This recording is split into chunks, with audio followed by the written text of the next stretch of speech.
चञ्चलायै नमः पादौ पूजयामि। ॐ चपलायै नमः जानुनी पूजयामि। ॐ पीताम्बरायै नमः ऊरु पूजयामि। ॐ कमलवासिन्यै नमः कटिं पूजयामि।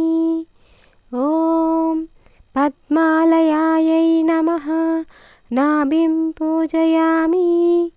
ॐ मदनमात्रे नमः स्तनौ पूजयामि। ॐ ललितायै नमः भुजान् पूजयामि। ॐ कम्बुकण्ठ्यै नमः कण्ठं पूजयामि। ॐ सुमुखायै नमः मुखं पूजयामि। ॐ श्रियै नमः ओष्ठौ पूजयामि। ॐ सुवासिकायै नमः नासिकां पूजयामि। ॐ सुनेत्रे नमः नेत्रौ पूजयामि।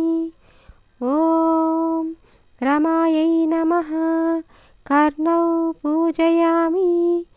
ॐ कमलालयायै नमः शिरः पूजयामि।